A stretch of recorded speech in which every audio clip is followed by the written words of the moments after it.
한번 따라하겠습니다. 누구를 좋게 하고 있는가?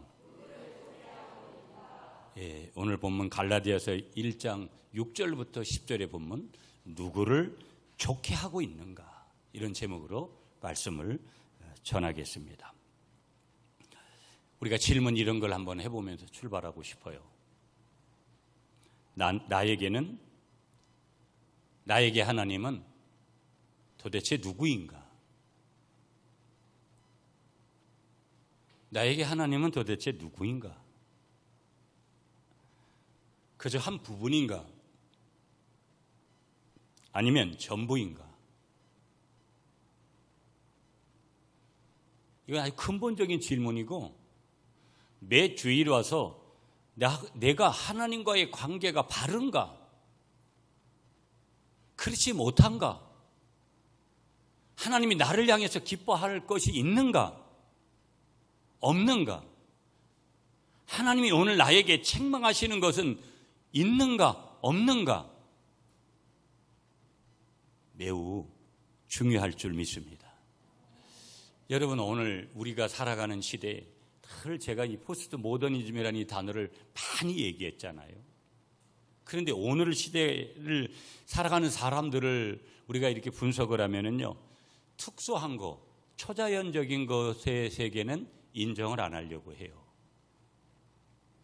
과거로 증명되지 않은 보편적인 것 아닌 특수성을 가진 것에 대해서 별로 인정을 하지 않으려고 한다 이 말이에요. 그 보편성이라고 말하고 있는 그 오늘의 사람들이 가지는 구조가 뭐냐면 대단히 과학적인 토대를 두고 있고요, 대단히 이성적이에요. 그리고 아까도 말씀드렸지만 포스트 모더니즘 시대를 살아가는 이 시대의 사람들의 전형적인 아주 개인적인 거예요.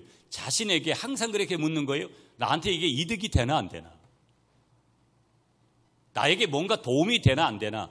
이런 것들을 먼저 생각하는 거예요. 돈이 되나 안 되나? 어찌 보면 이렇게 생각하는 경향들이 큰 거예요. 그러면서 큰 틀에서 보면 신 중심으로 살아가는가 아니면 사람 중심으로 살아가는가, 이렇게 한번 좀 분리를 해본다면 대부분의 사람들은 아까 말씀드렸어요. 초자연적이고 특수적인 거, 이런 것들에 대해서 잘 인정하려고 하지 않기 때문에 결국은 이성 중심의, 그리고 보편성을 가지는 사람들은 대부분 사람 중심이에요. 그래서 사람한테 상처받고 사람을 미워하고 사람하고 원수가 되고, 결국은 그 모든 일들이 하나님과의 관계 속에 있다라는 것을 생각지도 않고, 결국은 자신이 죄의 나락으로 지금 빠져들고 있다는 것조차 전혀 알지를 못하는 거예요. 제가 좋아하는 목사님, 이미 다 천국에 가신 분들이죠. 에이든 토저라는 분이 계세요. 그분이 쓰신 책 중에 하나님을 향한 열정이라는 책이 있어요. 한 20권 정도 그분 책을 제가 가지고 있는데, 그분이 하나님의 열정이라는 책에서 이런 말씀을 하세요. 어떤 사람이 하나님에 대해 어떻게 생각하는지를 알면 그의 미래가 보인다.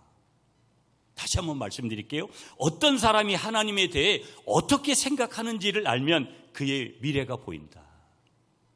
여러분은 하나님을 어떻게 생각하고 계세요? 그냥 손님입니까? 때로는 나에게 정말 어려운 문제가 오면 그때 그 문제만 해결하고 평상시에는 그냥 나에게 간섭하기를 원하지 않는 그런 나 중심의 하나님.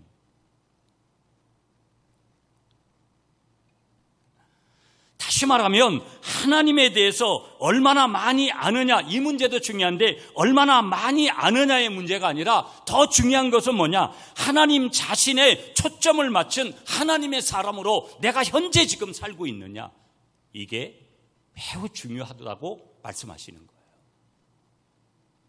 하나님을 아는 것도 중요한데 하나님을 많이 아느냐의 문제가 아니라 하나님 그분 자신에게 초점을 맞춘 하나님의 사람이냐, 손해를 보고 어려운 과정 속에서도 그렇게 말씀하실 때 그분에게 순종할 수 있는, 그분에게 초점을 맞춘 그분의 사람이냐.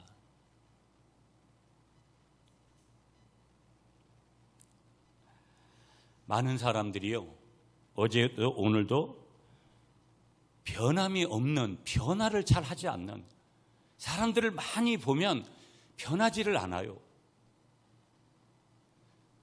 말씀을 듣고 적어도 자신이 말씀 앞에 서 있는 그런 사람들이라면 적어도 그 속에서 변화가 일어나야 되는데 변하지 않는 거예요. 변화가 없어요. 오늘 그저 이렇게 설교 들어도 나한테 그냥 좀 감동을 주고 나한테 좀 이렇게 하는 몇 마디 들어왔으면 그것도 조금 잠시 내 머릿속에 기어가다가 어느 순간에 사라지고 없어요.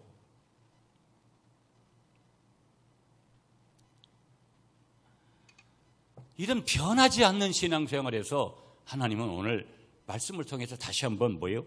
복음 안에서 변화를 우리에게 주문하시는 줄 믿습니다. 여러분, 그렇다면 무언가 우리는 집중하면서 살잖아요. 집중하지 않으면 매우 어렵잖아요. 내가 사업을 하든 직장 생활을 하든 내가 무엇을 하든 집중하는데 집중하는 것이 다른 거예요. 하나님이 원하시는 것에 집중을 해야 되는데 많은 사람들이 자기가 생각하는 것에 집중을 하는데 집중해야 되는 것에 집중하는 것이 다른 이유가 뭐냐 도대체. 사람이냐 하나님이냐, 오늘 사도 바울을 통해서도 분명히 말씀하시는 하나님은 왜 하나님께 집중하지 못하는가? 도리어 퇴보하는 신앙생활을 왜 하는가? 나를 중직으로 세워주시고 나에게 더 귀한 직분을 주셨음에도 불구하고 그 직분을 도리어 반대로 역행하면서 가는 이유가 뭔가 도대체. 많은 이유들이 있을 수가 있지만 여러분, 거기에 필요한 것도, 거기에서 우리가 점검해야 될 한 단어가 뭐냐? 열정이라는 단어예요. 패션이죠. 누구를 향한 열정이겠어요? 이 하나님을 향한 열정이 있어야 되는데 하나님을 향한 열정에 집중하지 못하는 거예요. 내가 열정이 없고 성령 충만하지 않으면 적어도 내가 기도하고 내가 예배하고 하나님 앞에서 그런 열정을 달라고 구해야 되는데 세상을 향한, 사람을 향한 열정은 강한데 하나님을 향한 열정이 약한 거예요. 가만히 보세요, 여러분. 저도 그럴 수 있고 여러분들도 그럴 수 있잖아요. 저와 여러분들, 우리를 하나님에게서 멀어지게 하려고 원수가 만든 악한 영들이 만들어 놓은 어떤 의미에서는 이원적으로 조금 보면 세상이라는 두꺼운 껍질을 뚫고 우리가 나아가려면, 그래서 이 속에서도 세상에 있지만 세상에 동화되지 않고 세상에서 하나님의 사람으로 우리가 살아가려면 뭐가 필요하냐? 여러 가지가 필요하지만 그 중에 하나가 뭐냐? 하나님을 향한 열정이 필요한 줄 믿습니다. 뭐가 필요하다고요? 하나님을 향한 열정.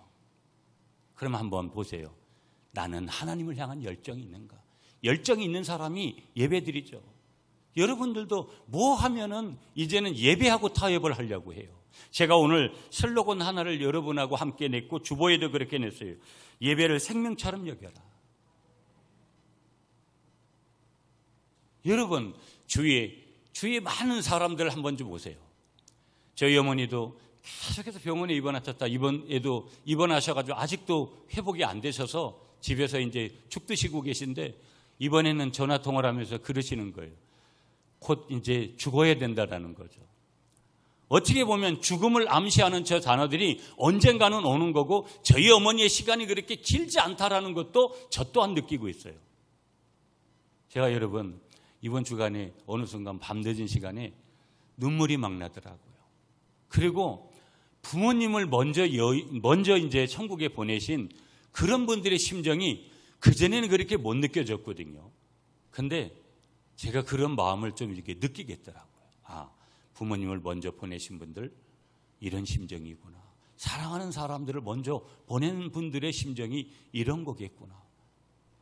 한 번도 사실은 밤늦게 그런 눈물을 흘린 적이 없는데 눈물이 많이 흘리더라고요. 너무 가슴이 아프고 인간적으로는 너무 해드린 게 없어서 너무 죄송하기도 하고. 그러나 정신이 퍼뜩되는 건 뭔지 아세요? 제가 요즘도 고민하고 제가 하고 있는 부분들은 내가 어떻게 있어야 되는 건가? 철저히 다른 거 없어요. 하나님 앞에서. 하나님이 가라고 하면 가고 하나님이 서라고 하면 하고 하나님이 하시는 데까지 서 있는 그 사람, 어떻게 하면 하나님의 사람이 될 것인가 라는 거. 사람들을 보면은요, 여기저기 가보니까 냄새가 너무 많이 나는 거예요. 나는 선하고 저 사람은 악하냐, 이런 개념 아니에요. 우리 모두가 다 정말 하나님을 향해서 그런 열정들이 있어야 되는데, 열정이 식어진 시대에 사람 냄새만 푹푹이 나는 그런 모습들이 어느 곳에든지 훨씬 많더라. 여러분, 교회도 보세요. 오늘날 교회를 보면은요, 하나님을 제외한 온갖 것들에 엄청난 열정을 쏟을 때가 있어요. 본질이 아닌 비본질에 충실할 때가 많이 있더라는 거예요.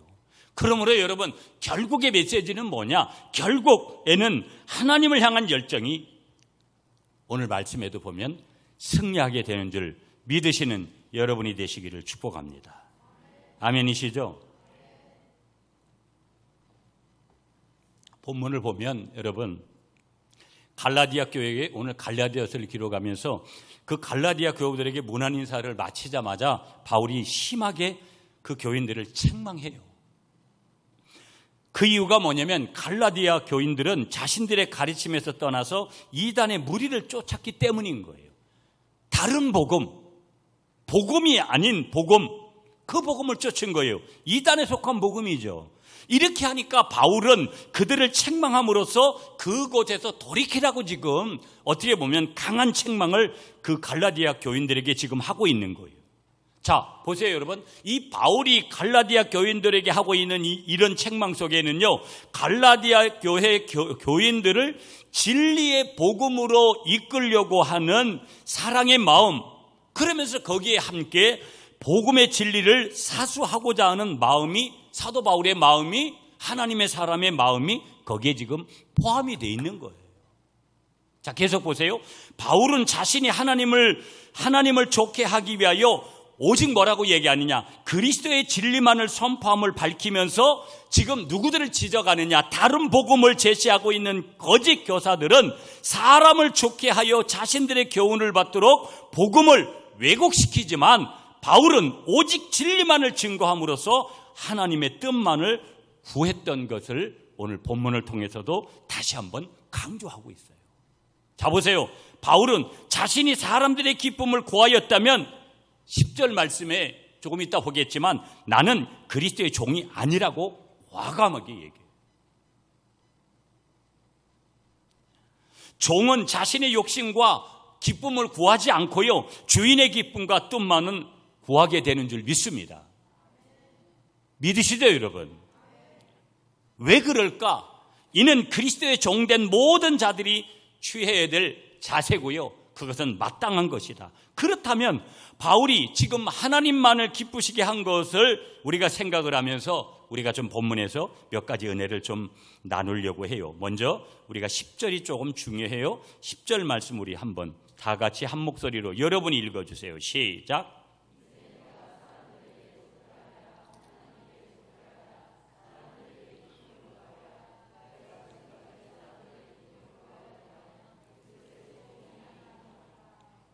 아멘.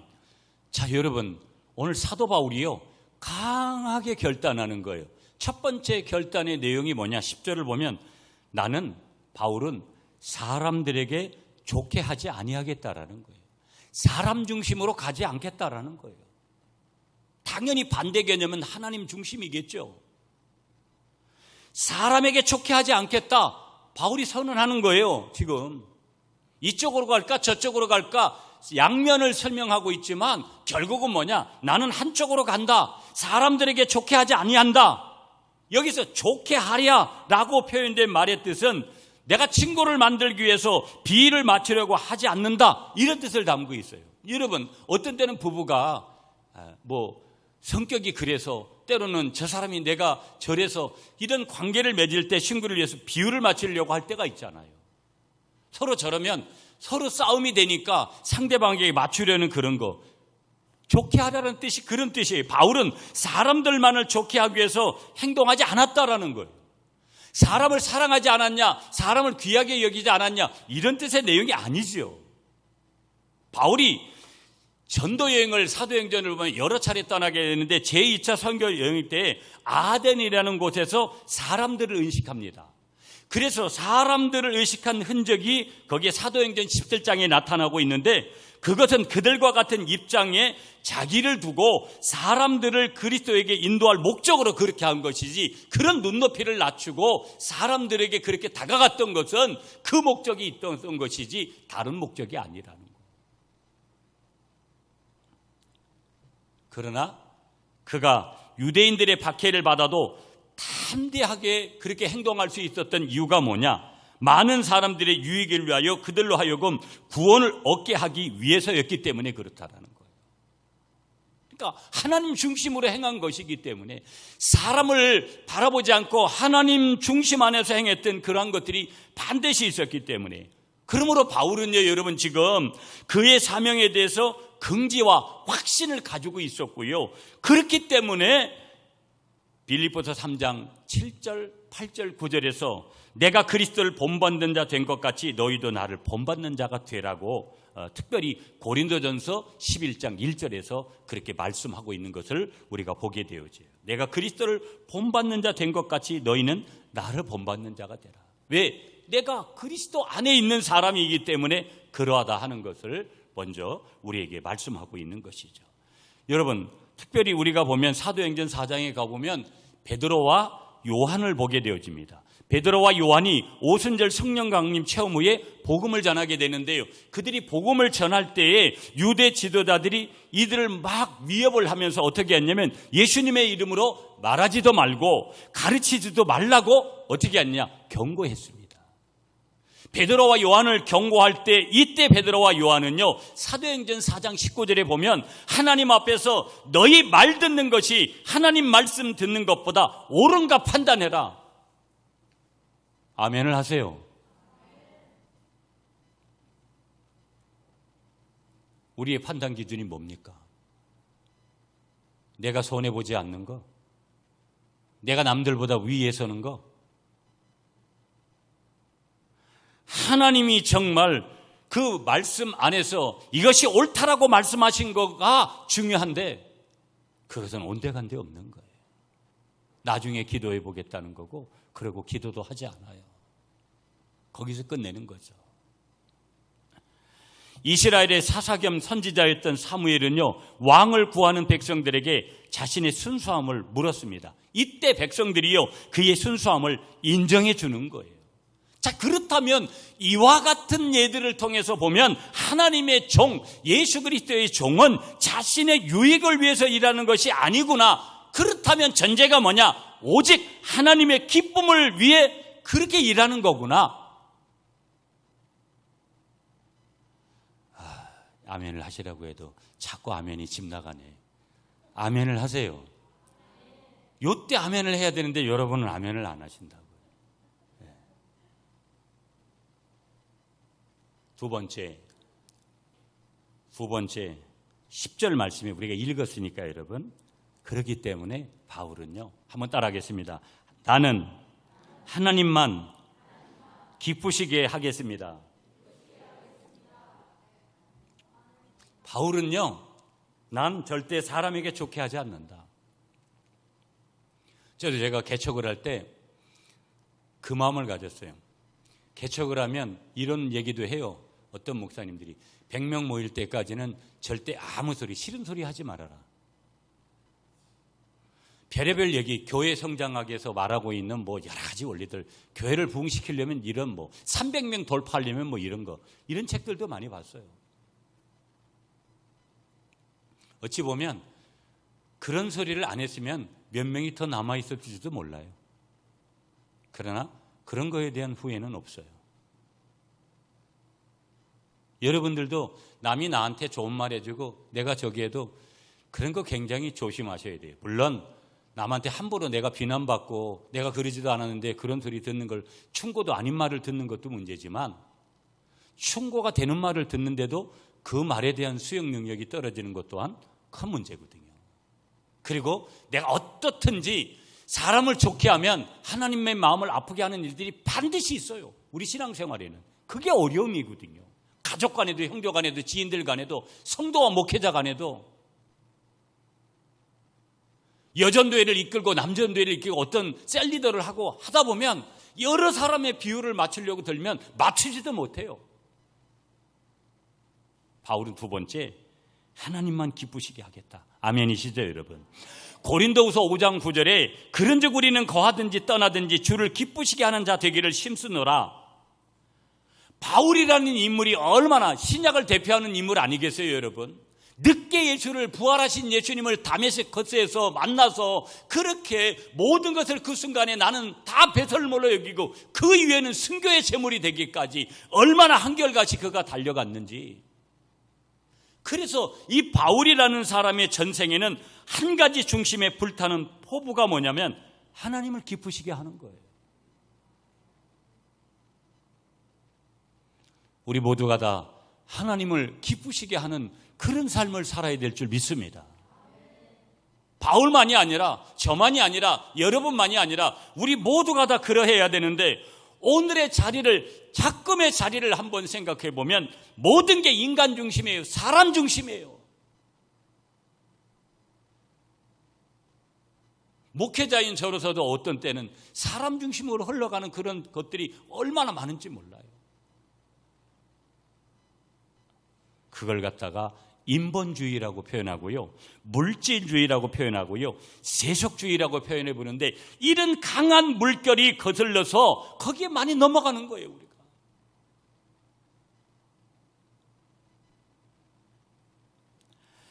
여러분, 히브리서 11장 5절에 보면 에녹이 나오는데요, 에녹은 지상에서 하나님을 기쁘시게 하는 자라는 증거를 얻었다. 히브리서 11장 5절에서 분명하게 증거를 해줘요. 그렇게 항상 살았다라는 거예요.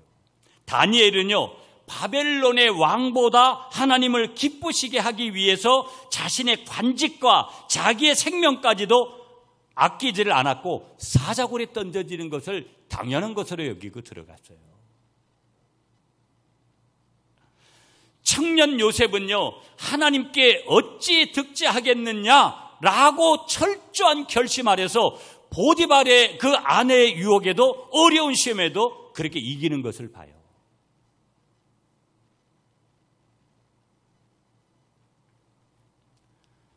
이 사람들은요, 다 항상 어디서나 하나님을 기쁘시게 하는 것을 항상 소망, 항상 중심, 항상 그들의 비전으로 삼았다라는 거예요.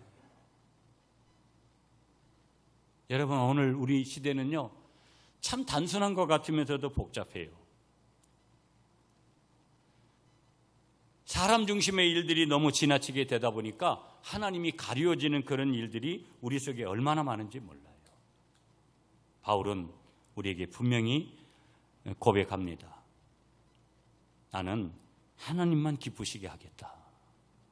바울에게는요, 죽음 따위는 조금도 문제가 되지 않았어요. 그래서 고린도전서 15장 33절에 가보니까 사망아 너의 이기는 것이 어디 있느냐, 사망아 너의 쏘는 것이 어디 있느냐, 로마서 8장 35절에 누가 우리를 그리스도의 사랑에서 끊으리요, 환난이나 공고나 핍박이나 기근이나 적진이나 위험이나 칼이냐, 절대 그런 것이 하나님의 사랑에서 끊을 수가 없다. 이런 거 다 사도 바울은 한마디로 고백해요. 나는 이런 거 두렵지 않다.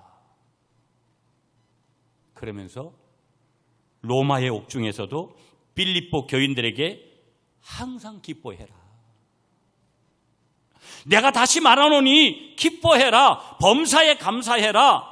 왜? 나는 죽음이 두렵지 않기 때문이다. 바울은 두 번째로 하나님만 기쁘시게 했다는 큰 틀을 말씀하고 있어요. 자, 그렇다면 우리가 주님을 기쁘시게 하는 것이 그냥 되는 게 아니에요. 자, 그렇다면 우리가 주님을 기쁘시게 하려면 믿음에 굳게 서야 될 줄 믿습니다. 아멘이시죠? 우리가 주님을 기쁘시게 하려면 두 번째, 전도를 열심히 해야 돼요. 여러분, 오늘 주일에 오는데 내와 관련된 가족들이 나와 함께 예배 드리지 못한다. 우리 교회는요, 참 안타까운 게 짝가정들이 많거든요. 오늘 주일에 오는데 여러분의 자녀들과 여러분의 남편과 여러분의 아내와 여러분이 가지고 있는 한 집안의 울타리 안에 있는 분들과 예배에 함께 나오지 못하라는 것은요, 이건 너무나 가슴 아픈 일이에요. 그런데 여러분은 가슴을 치지 않잖아요.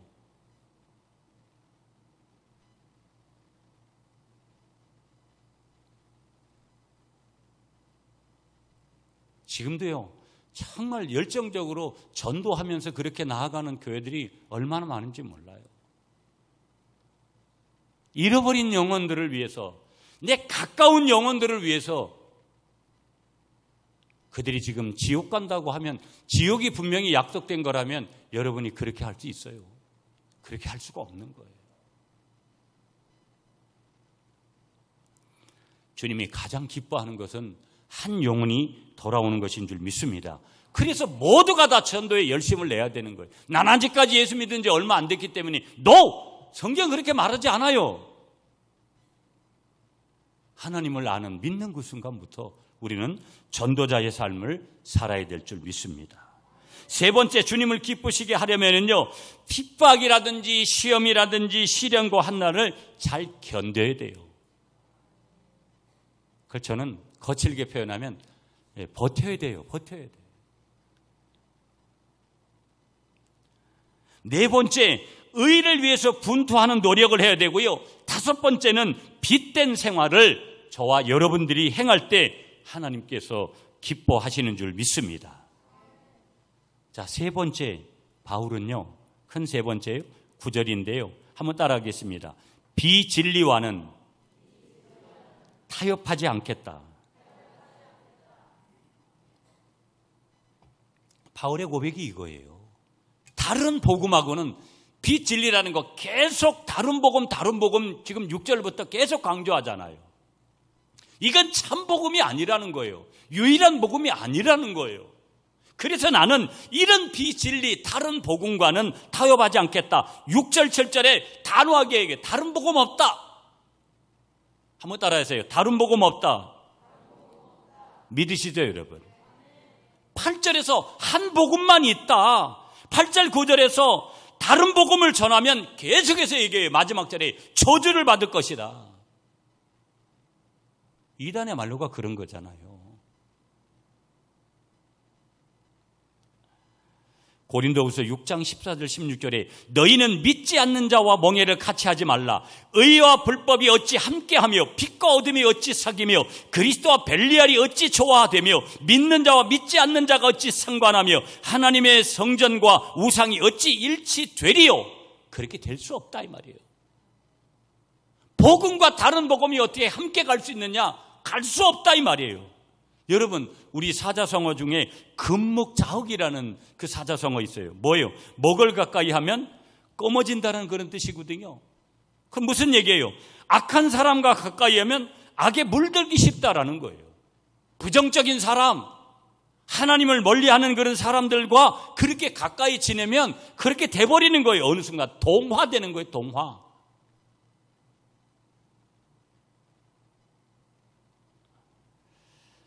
저와 여러분들을 그리스도인이라 그러는데 우리 그리스도인들은 세상과 구별된 백성인 줄 믿습니다. 그렇다면 우리는 구별된 생활을 해야 될 줄 믿습니다.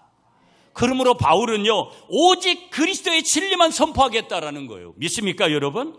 그게 8절, 9절에서 반복하는 거예요. 다른 복음 없다. 그렇기 때문에 나는 오직 그리스도만 선포하겠다. 바울이 지금 그렇게 고백을 하는 거예요. 자, 여러분, 6절 말씀 한번 여러분이 읽어주시죠. 6절 말씀, 오늘 시작하는 본문 6절 시작.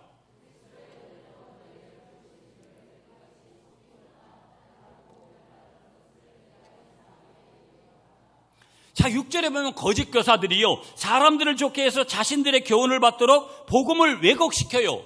다른 복음을 자꾸 전하는 거예요. 그러니까 바울은 오직 진리만을 증거함으로써 하나님의 뜻만을 구합니다. 그러면서 그는 그리스도의 종을 언급하면서 종은 자신의 욕심과 기쁨을 구하지 않는다.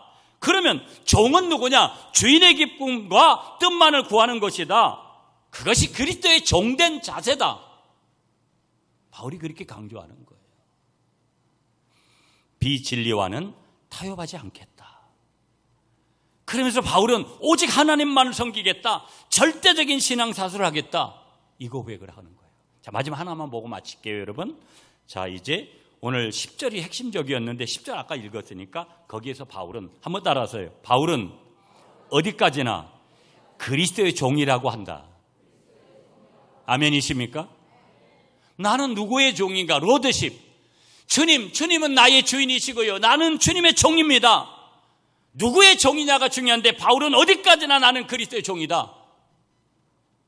만약에 사람을 좋게 하면 나는 그리스도의 종이 아니다. 그렇게 선언해요. 바울은 오늘 본문에 보니까 내가 사람의 기쁨을 구하는 것이 었다면 그리스도의 종이 아니라고 분명히 선포하고 있고요. 아덴 전도 당시에 사람을 의지하고 설교했기 때문에 별로 성과를 거두지 못했던 바울은요, 고린도 교회 성도들에게 보낸 그 편지에서 십자가의 도에 대해서 특히 강조를 하고요. 고린도전서를 보면은요, 갈라디아 교회에 대해서도 우리가 특별히 우리 갈라디아서를 보면 주 예수 그리스도의 십자가 외에는 결코 자랑할 것이 없다. 그렇게 강력하게 권면을 해요. 바울도 아주 철저하게 인간 중심의 철학자로서 그렇게 살았던 사람 아니에요? 이제 내가 사람들에게 좋게 하랴, 사람들이 기뻐하는 것을 구하랴 하는 것, 그럴 수 없다라는 거예요, 바울이 지금. 그러면 나는 그리스도의 종이 아니다. 나는 그리스도의 종이라는 거예요. 세상이 아무리 뒤바뀌고 아무리 그래도 저와 여러분들은 하나님의 백성인 줄 믿습니다. 결론 이렇게 맺을게요. 여러분, 사도행전 13장 22절에 보면 패하시고 다윗을 왕으로 세우시고 증거하여 가라사대 내가 이새의 아들 다윗을 만나니 내 마음에 합한 사람이라 내 뜻을 다 이루게 하리라 하시더니, 다윗은 하나님 마음에 합한 사람이다. 하나님을 만족하게 해드리고 하나님을 기쁘시게 하는 그런 사람이었다. 오늘 여러분, 설교의 제목을 누구를 좋게 하고 있는가? 사람은 반드시 전제 조건이 사람은 사랑해야 돼요. 사람을 사랑하지 않은 것은 어떻게 보면 짐승이죠. 사람을 사랑하지 않기 때문에 사랑하는 사람들을 함부로 살인하고 그 생명을 취하잖아요, 오늘날. 그러나 사람은 의지의 대상이 될 수 없다라는 거. 누가 조금 더 누구를 좋게 해야 될 것이냐라는 분명한 신앙의 선에 서면 언제든지 과감하게 주님을 좋게 해드릴 수 있는, 주님 편에서는 그런 하나님의 사람이 될 때 주님을 기쁘시게 해드리고 사람도 사랑하는 일거양득의 은혜를 저와 여러분들에게 주실 줄 믿습니다.